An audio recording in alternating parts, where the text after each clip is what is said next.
네, 시청자 여러분 안녕하십니까? 지역의 이슈를 심층 분석하는 시간 헬로 이슈 토크입니다. 4.15 총선으로 경남 지역의 국회의원이 확정된 가운데 5월 30일 국회 개원을 앞두고 당선인들의 지역 민심 챙기기가 본격화되고 있습니다. 그래서 헬로 이슈 토크에서는 지역 당선인들의 각오와 4년간의 계획을 들어보는 시간으로 특집을 마련하고 있는데요. 어제에 이어 오늘은 창원시 마산 회원구 윤한홍 당선인을 만나서 이야기 나눠보겠습니다. 반갑습니다. 네, 안녕하세요. 네, 예, 먼저 진심으로 축하드립니다. 네, 고맙습니다. 네, 예. 네, 이 마산 회원구민 포함해서 경남 도민에게 당선 소감 한 말씀 부탁드립니다. 네, 먼저 지난 초선 4년에 이어서 또다시 우리 지역과 국가를 위해서 일할 수 있도록 선택해 주신 우리 마산 회원구민 여러분께 먼저 진심으로 감사의 말씀을 드립니다. 무엇보다도 지난 4년간의 저희 의정 활동이 주민들로부터 긍정적으로 평가를 받은 부분에 대해서 참 고맙다 하는 그런 말씀을 먼저 올리고, 또 이번 선거 결과가 전국적으로 사실 굉장히 쉬운 상황은 아니다. 그래서 부담과 책임감이 굉장히 크게 느껴지는 그런 상황입니다. 그렇지만 지난 4년간의 그 의정 활동을 반성하면서 좀 더 좋은 성과 낼 수 있도록 노력하겠습니다. 네, 알겠습니다. 예. 이번 총선 치르면서 참 많은 일들 겪으셨을 것 같아요. 네, 가장 기뻤던 순간 아니면 아쉬웠던 순간 있으셨을 것 같은데 하나씩 말씀 좀 들어볼 수 있을까요? 가장 이제 기뻤다고 한다면은 결국은 이제 우리 도와주시는 분들이 나라를 위해서 다 같이 한번 힘을 모아자 그렇게 해주신 그 부분하고 개표하는 당일 출구조사 결과가 나오는 순간에 가장 이제 많은 분들이 기뻐해 주셨고, 네. 또 저도 이제 그 순간에 뭐 제일 기뻤던 것 같죠. 근데 이제 아쉬웠다면은 결국은 이제 저는 선거를 시작하면서부터 정말 이번 선거를 좀 깨끗하게 해보자. 정말 네거티브 하지 말고 참 정책으로 또 페어플레이를 하자고 수차 다짐을 하고, 사실 우리 당의 경선 과정에도 저는 일체 상대 후보에 대해서 비난이나 비방을 해본 적이 없습니다. 네. 근데 이제 본선거를 들어갔을 때 아쉽게도 여당 후보가 거의 네거티브, 비방, 뭐 흑색 선전 이런 쪽으로 이제 선거를 진행을 했기 때문에 그런 부분은 정말 참 아쉬운 부분 아니냐, 저는 그렇게 생각을 하고, 네. 참 앞으로도 그런 부분은 좀 시정이 됐으면 좋겠다. 같은 지역의 발전이나 국가 발전에 똑같은 생각을 갖고 있는 분들이지 않습니까? 네. 그래서 유권자들에게 좀 당당하게 평가받는 그런 선거가 되었으면 좋겠다 하는 그런 생각을 하고 있습니다. 네, 이 부분이 좀 민감한 부분이지만 뒷부분에 제가 한 번 더 예. 여쭤볼 텐데요. 예. 자세한 이야기는 거기서 나누도록 하겠습니다. 예. 이번 선거는 참 코로나19로 선거운동 기간 동안 제한된 게 참 많았습니다. 예. 기본적으로 악수도 못했고요. 뭐 비대면, 비접촉 등등 여러 가지 어려운 게 있으셨을 것 같은데, 그래도 가장 기억에 남는 유권자가 있거나 혹은 사례나 뭐 일이 있으셨다면. 이번에 사실 저는 그렇게 했죠. 가능하면 사람을 모아서 하는 단체 유세.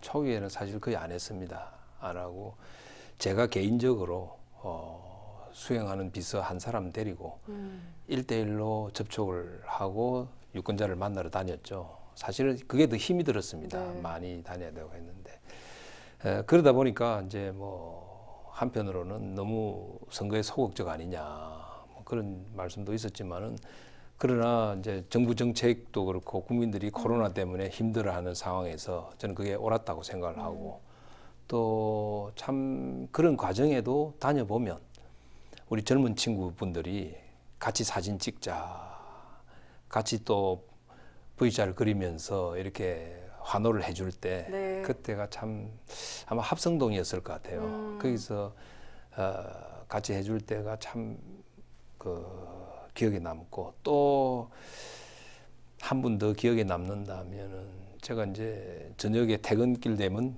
거리 인사를 하지 않습니까? 그날이 아마 예비 후보 기간이었으니까 3월 달인 걸로 아는데 그 제가 거리 인사를 하고 있는데 지나가시면서 마스크를 주시더라고요. 오. 그 시점은 이제 마스크 구입하기 위해서는 약국에 가서 뭐 한 2시간, 뭐 3시간, 4시간 막 줄을 서고 네. 하던 초기거든요. 그런데 이제 사실은 가시면서 마스크를 주시면서 코로나 걸리면 안 된다. 정말 그분이 정말 참 기억에 남는 것 같아요. 네, 얼마나 귀한 그렇죠. 마스크겠습니까? 예, 예. 네, 정말 그래서 기억에 남으실 정말 것 같아요. 그 순간에는 참 열심히 해야 되겠다. 그분이 저는 뭐 얼굴도 기억을 아직 못하고 약간 어두워두해질 때 네. 누구 이름도 모릅니다. 사실은 너무 이 자리를 빌어서 감사하다는 말씀을 한번 드리고 싶습니다. 네, 의원님 보고 지금 흐뭇하게 미소 짓고 계시지 않을까 네. 이런 생각이 듭니다. 네, 다음 질문으로 좀 넘어가 보겠습니다. 이번 총선에서 후보 간 쟁점 중 하나가 이 마산회원구 문화와 복지시설을 어떻게 확충할 것인가였습니다. 여러 공약들 내셨는데 이 자리 통해서 다시 짚고 넘어가 볼게요. 그렇죠. 아무래도 주민들이 바라는 선호도가 체육시설이라든지 문화시설이라든지 복지시설로 많이 옮겨가지 않습니까? 네. 그죠? 근데 이제 마산의 경우에는 항상 이제 우리 비교 대상이 창원이지 않습니까? 근데 창원과 비교해 보면 부족하죠. 많이 부족하죠. 저는 뭐 사석에서는 그렇게 이야기를 합니다. 서울의 비유를 하자면 창원은 서울의 강남이다. 마산은 서울의 강북 같이 열악한 지역이다. 이제 그런 측면에서 본다면 우리 지역에 그런 시설들이 부족하고 힘들다 하는 것은 뭐 익히 아는 상황이고 그러나 이제 마침 제가 이제 4년 국회의원을 하는 동안에 네. 우리 NC 프로 야구장을 우리 지역에 준공을 했지 않습니까? 이제 그런 것도 하나의 자랑스러운 부분이고 네. 또 우리 창원의 5개 행정구 중에서 노인종합복지관이 없었던 곳이 우리 해원구입니다. 그것도 제가 임기 중에 마무리를 잘 해서 네. 준공이 되어서 어르신들 참 잘 쓰고 계십니다. 그뿐만 아니라 이제 지금 내세에 가면 복합 스포츠 센터를 다 지어 놓은 상태입니다. 예산 다 확보해서 네. 공사 다 마무리를 했는데 아직 이유는 모르겠지만은 지금 준공과 개관이 아직 안 된 부분이 있는데 그런 부분을 제가 이제 임기 중에는 지역 주민들한테 잘 마무리했다 하는 보고를 드리고 네. 그 외에도 저는 뭐 문화시설이라는 게 저는 사실 생활체육시설과 같다고 봅니다. 지금은 우리 주민들이 생활체육과 문화가 완전히 분리되는 개념이 아니기 때문에 그래서 지역에 체육시설을 많이 준비를 하고 그 예산 확보를 다 한 상태가 많이 있습니다. 우리 관내에 가면 뭐 그 합성동도 그렇고 또 갈매산이라고 마산역 뒤쪽에 그런 쪽에 있고 또 해운동에 가면 앵지박골이라고 있습니다. 그 체육시설도 지금 추진을 하고 있고 그래서 우리 관내는 생활체육시설이 종전보다는 획기적으로 늘어나고 있다. 또 거기다가 이제 덧붙여서 한다면 이제 청소년 시설이 좀 부족하다고 저는 생각을 했기 때문에 우리 그 해성동 복합행정타운 지역에 우리 청소년 그러니까 어린이들 초등학생, 중학생, 고등학생들이 학교 수업을 마치고 자기들의 특기를 활용할 수 있는 그런 특별 활동 공간이 부족하다. 그래서 해성동 행정복합타운을 지금 추진을 하고 있기 때문에 네. 거기에 그런 공간을 좀 만들었으면 어떨까 해서 지금 제가 공약으로 한번 냈습니다. 네네. 그래서 우리 청소년을 위한 공간도 한번 해보겠다 생각을 하고 있습니다. 네, 이 기존에 하셨던 사업들을 이어나갈 수 있다는 점에 있어서는 재선 의원이 갖고 있는 장점이 아닌가 이런 생각이 드는데요. 네, 그래서 구민들께서 이번에 선택을 하신 것 같기도 한데 이 문화시설 건립 관련해서 네거티브 전이 또 있었습니다. 그래서 저희가 이슈 토크에서도 잠시 다뤘던 적이 있었는데 앞서 말씀드린 것처럼 직접 설명을 좀 들어보고 싶은데요. 그렇죠. 거기 이제 우리 여당 후보께서 공격을 하셨어요. 그 이제 중리 어린이 체육관 건립 사업이 한 가지가 있는데 이제 그 부분은 사실은 우리 중리 현대 아파트 주민들께서 네. 우리 제가 방금 보고 드린 대로 내서 복합 스포츠 센터가 준공이 다 되어 있습니다. 그 인근에 이런 어린이 체육관을 했으면 좋겠다. 그 주민들이 요청이 있어가지고 사실은 제가 시청에 우리 시의원이 있으니까 시청에다가 중앙 정부의 생활 SOC 사업으로 좀 공모를 해라. 그래서 이제 공모를 유도를 했죠. 그래서 이제 창원시에서 공모 신청을 해서 이제 중앙정부에서 채택이 되지 않겠습니까? 그 채택 과정에도 제가 이제 중앙정부에다가도 좀 채택해달라고 부탁도 하고, 뭐 이건 국회의원으로서 당연한 역할이죠. 이제 그러다 보니까 그거를 이제 창원시에서 했는데 왜 국회의원이 했느냐, 이제 이렇게 이야기를 하더라고요. 그래서 제가 이런 것이 논쟁이 되느냐. 그래서 제가 조금 참 이걸 뭐라고 표현할지 모르지만 좀 그런 부분이 있고, 그 다음에 이제 내서 주민복합센터라고 저기 3개 지역에 보니까 이제 작년 12월에 창원시에서 이제 방침을 받아서 주민복합센터를 짓겠다 해서 창원시에서 방침을 받아가지고 진행을 시작을 했습니다. 네. 작년에. 그래서 저는 이제 우리 시의원에게 보고를 받을 때, 그거 정말 좋은 거다. 참 잘했다. 그러다면은 결국은 그런 시설을 지으려면 결국 국비 예산을 나중에 또 확보를 해야 되지 않습니까? 네. 국비와 지방비가 같이 들어가니까. 그래서 좋다. 내가 그러면 적극적으로 나서 국비 확보에 앞장서겠다. 그래서 이제 논의 끝에 그러면 이것도 공약으로 넣어도 되겠다 했는데, 이제 여당 후보께서는 그걸 이제 창원시장이 다 한 거 아니냐. 물론 그렇게 이야기할 수도 있죠. 그렇지만은 국회의원이 앞으로 그러면 국비 확보 과정에서 그러면 열중시하고 네. 하지 말아야 되는 건가? 그건 아니거든요. 이제 그것을 이제 그분들이 제가 그래서 왜 그런 이야기를 했는지를 알아보니까 이미 창원시에서 방침을 받고 진행을 했는데, 그거를 이제 그 내서 쪽에 있는 이제 지방의원들께서 주민들 동의를 받고 서명을 받았더라고요. 이미 방침 받고 다 진행하고 있는 거를 이제 그분들이 이제 선거에 조금 이용해 보기 위해서 그런 거 아닌가 싶은데, 그러다 보니까 이제 제가 그걸 공약에다 넣으니까 이게 공격이 들어왔구나 그런 생각이 들고, 그래서 제가 TV 토론할 때도 그런 얘기를 했습니다. 지방의 사업이 자치단체가 재정이 넉넉하지 않기 때문에 거의 대부분의 사업이 국비와 지방비가 네. 같이 들어갑니다. 그러면 국비를 확보할 때 국회의원의 도움이 사실은 필요하지 않습니까? 또 국회의원이 그 역할을 하는 네. 게 국회의원이고, 그러다 보기 때문에 그거를 내가 했다 네가 했다 구분이 안 돼요, 사실은. 그러면 예를 들어서 제가 하나 말씀드리면 그 노인종합복지관이나 제가 우리 해운구에 말씀드린 NC 프로야구장, 네. 그게 전부 2019년에 봄에 2월 달에 뭐 봄에 다 준공을 했습니다. 그러면 그게 앞에 시장, 전직 시장과 국회의원 저하고 이렇게 해서 또 지방의원 그 시절에 예산을 확보를 해서 이미 사업이 거의 다 진행된 거거든요. 그렇다고 해서 허성무 시장이 와서 얼마 안 돼서 준공을 했지만은, 그렇다고 해서 그 허성무 시장이 안 한 게 아니지 않습니까? 같이 한 거지 않습니까? 그걸 네가 했네 내가 했네 따지는 것이 저는 옳지 않다. 그리고 무의미하다. 무의미한 네. 이야기를 한 거죠. 그러니까 그것도 저는 사실은 선거 전에 일종의 네거티브다 그렇게 보는 거죠. 예. 알겠습니다. 이 자리에서 말씀해 주셨는데 조금 속 시원하게 아니, 되셨는지. 예, 저는 이제 그런 이야기를 주민들에게 해드리고 네. 싶은 것이, 그 지방의 사업은 국가, 도, 시 다 연결되어 있습니다. 그래서 지방의원, 도의원, 국회의원, 또 자치단체장이 하나로 협력을 해야 되는 사업이지 누구 한 사람이 이루어지지 않는다. 이제 그 부분을 제가 이제 먼저 말씀을 드리고 싶은 거죠. 네, 알겠습니다.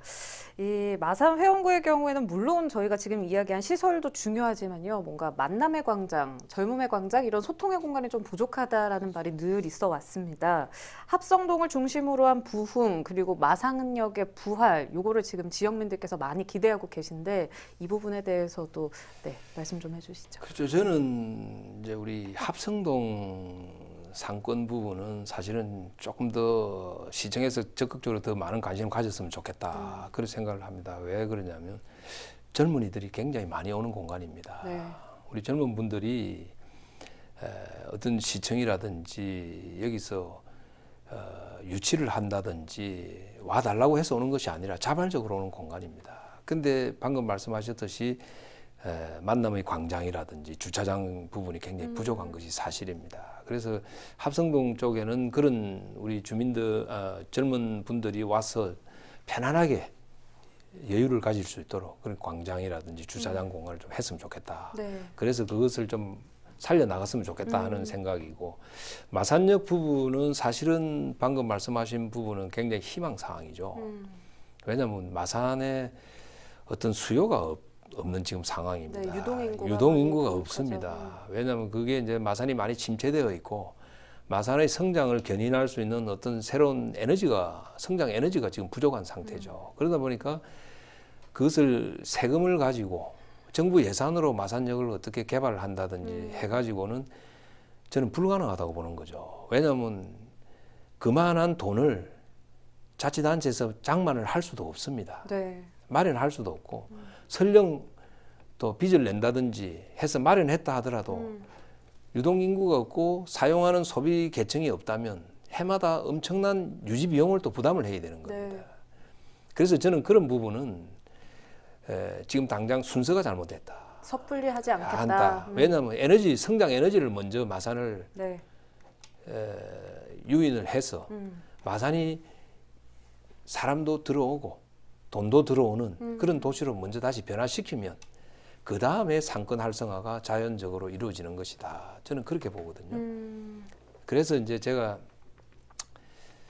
우리 마산 해운구에 지금 제가 지난 4년 동안에 역점적으로 했던 것이 그 교도소 이전 문제. 네. 그 교도소가 국가시설이지 않습니까? 네. 그 자리가 사실은 땅이 한 3만 한 7천 평, 8천 평 가까이 됩니다. 근데 그 전체가 국유지입니다. 그래서 저는 그 자리에 교도소 이전 사업을 제가 확정을 짓고 이제 시작이 됐기 때문에 네. 그 자리에 정부하고 의논을 해서 마산을 성장시킬 수 있는 어떤 성장 에너지를 좀 유치를 했으면 좋겠다. 그래서 거기에 창업 기업이라든지 또는 벤처 기업이라든지 하든 혁신 성장을 이룰 수 있는 그런 에너지를 좀 유치를 해서 좀 성장 공간으로 만들었으면 좀 변하지 않겠느냐. 또 거기에 교도소 바로 인근에 해성동입니다. 그 복합 행정 타운이라고 해서 10년 전에 창원시가 이제 계획 수립을 했지만 지금까지 막혀 있었지 않습니까? 그것도 이제 행정적인 장애물 다 제거를 하고 이제 본격적으로 이제 시작하고 있거든요. 그럼 거기에도 좀 공공기관을 많이 유치를 하면 그 두 곳이 우리 마산 해원구 어떻게 보면 또 전체적으로 마산을 살릴 수 있는 하나의 성장 에너지가 되지 않겠느냐. 네. 그래서 그 부분을 저는 먼저 우선이다. 그게 개발이 돼서 에너지가 넘쳐서 돌아간다면 자연스럽게 마산역 합성동도 상권이 살아서 돌아가지 않겠느냐. 저는 순서를 그렇게 보고 있는 것이죠. 네, 예. 알겠습니다. 마산 자체를 견인할 수 있는 동력을 먼저 바로 잡는 게 우선이다. 그렇죠. 네, 예. 이렇게 정리를 해 보겠습니다. 왜 그렇게 제가 말씀드리고 싶냐면 네. 우리가 창동, 오동동을 예를 많이 듭니다. 마산 분들이. 창동, 오동동에 우리 창원시청에서 많은 투자를 했죠. 상권을 살리기 위해서. 물론 성과도 있었습니다. 성과도 있었죠. 그렇지만은 그 성과가 눈에 띄질 않거든요. 잘 크게. 왜? 성장 에너지가 뒷받침되지 않는 상황에서 상권 활성화를 위한 관의 투자, 시의 투자가 그렇게 성과가 크게 안 난다는 거죠. 단발성에 예. 그치겠네요. 네. 그러니까 나무로 치면 뿌리를 먼저 튼튼하게 해줘야만 줄기가 자라고 잎이 나는 건데 지금 방금 마산역이라든지 창동, 오동동 말씀하는 거는 저는 생각에 항상 뿌리보다는 잎을 먼저 눈에 보이는 부분만 하려고 하다 보니까 일부 성과는 있지만 큰 성과는 없다. 네. 그렇게 말씀드리고 싶습니다. 네, 근본적인 문제를 해결하는 게 급선무다. 그렇죠. 네, 예. 알겠습니다. 네. 이제 코로나19 전후로 모든 패러다임이 바뀔 거다 이런 얘기가 나옵니다. 그래서 앞으로 생활 방역 체제로 지속될 가능성이 좀 커 보이거든요. 네. 이게 21대 국회에서 공공의료 문제로 쟁점이 될 걸로 보이는데 여기에 혹시 계획이 있으신지? 공공의료 부분은 사실 용어 자체가 주민들에게 좀 생소합니다. 와닿지 않죠. 예, 그런데 이제 공공의료가 굉장히 용어로 보면 복잡하게 돼 있는데 이번 코로나 사태로 인해서 대한민국 공공의료 시스템이 참 세계 최고다 하는 것이 사실 인정이 된 거 아니겠습니까? 그걸 제가 이제 이 자리에서 설명을 복잡하게 하기가 좀 많은데 공공의료하고 기본적으로 공공병원은 다른 것입니다. 그게 제일 핵심인 거죠. 유럽의 같은 경우는 전부 공공병원입니다. 그러다 보니까 공공병원 시스템으로 되어 있다 보니까 이런 전염병의 대처가 잘 안 되는 거죠. 사망자가 굉장히 많이 나오지 않습니까? 네. 환자가 많이 늘어나고. 또 미국은 공공병원이 아닙니다. 근데 거기는 건강보험 제도가 없어요, 미국은. 그러다 보니까 병원에 가기가 굉장히 힘듭니다. 부담스럽죠. 그러다 보니까 미국도 대처가 잘 안 되는 거죠. 네. 근데 우리나라는 민간병원이죠. 민간병원을 건강보험 제도를 가지고 네트워크화해서 만들어 놓은 공공의료 시스템인 것이죠. 그러다 보니까 세계에서 최고다. 근데 이 공공의료 시스템 우리나라 같은 데도 약간의 부족한 부분이 있습니다. 그 부족한 부분은 공공병원이 일부 보완을 해야 되는 시스템이죠. 그게 예를 들면 제가 말씀드리는 게 우리 마산의 마산의료원입니다. 그 마산의료원을 제가 경남 부지사 시절에 네. 약 600억 예산을 들여서 2015년에 신축을 했지 않습니까? 그때 우리 도립병원으로는 처음으로 음압병실, 지금 전염병 환자를 치료할 수 있는 병실이 음압병실인데 음압병실을 처음으로 넣었습니다. 네. 그때 돈을 좀 더 많이 들여가지고 네. 전염병 병동을 만드는 거죠. 왜냐하면 그때 메르스 사태 때 앞으로 더 큰 전염병이 올 수도 있다 예상을 한 겁니다. 네. 그래서 이번에 참 많은 역할을 이번에 했죠. 마산의료원이 역할을 굉장히 크게 했지 않습니까? 그래서 저는 공공의료 시스템이라는 것은 우리나라의 의료 시스템이 세계적으로 인정을 받은 마당이니까 그거를 더 보완 발전시켜 나가는 것이 맞지. 좀 다른 또 세금을 많이 들여가지고 추가적으로 어떤 것을 해야 될지 하는 부분은 좀 더 고민을 많이 해야 된다 그렇게 생각을 합니다. 네, 예. 알겠습니다. 다음 질문은 조금 하기가 조심스럽습니다. 예. 이 지난해 말 선거법 패스트트랙 사태와 관련해서 총선 당선자 12명의 재판이 재개됐는데요. 여기에 윤한호 의원의 이름이 있습니다. 앞으로 어떻게 상황을 극복해 나갈지 말씀 그 부분은 부탁드립니다. 아마 우리 지역에 이제 우리 유권자 분들도 많이 걱정을 해주시는 부분이죠. 사실은 근데 이번에 이제 그 패스트 트랙이라는 게 공수처법과 연동형 선거법이었지 않습니까, 그죠? 근데 이번 21대 총선을 거치면서 우리 국민들께서 다 보셨지만 연동형 선거법이 잘못됐다 하는 거 다 인정을 했지 않습니까? 얼마나 많은 정당이 생겼습니까? 그렇죠? 거기다가 위성정당까지 만들었지 않습니까? 그 연동형 선거법이 잘못됐기 때문에 위성정당을 만든 겁니다. 더불어민주당도 위성정당을 만들고 우리 미래통합당도 위성정당을 만들고 다 만들었습니다. 그러면 더불어민주당은 그 선거법 연동형 선거법이 잘못됐다는 것을 스스로 인정한 거 아니겠습니까? 그렇죠? 그러니까 이게 패스트트랙이 그 공수처법 연동형 선거법이 얼마나 잘못됐는가. 그 잘못된 것을 막기 위해서 그렇게 열심히 했던 것이고 그런 부분에서 법적으로나 논리적으로 저는 뭐 크게 어렵지는 않다. 그래서 뭐 큰 걱정은 안 하셔도 되겠습니다 하는 말씀을 드리고 싶습니다. 네, 질문은 조심스러운데 답변은 통쾌하게 해주실 예, 것 같아서 네, 알겠습니다.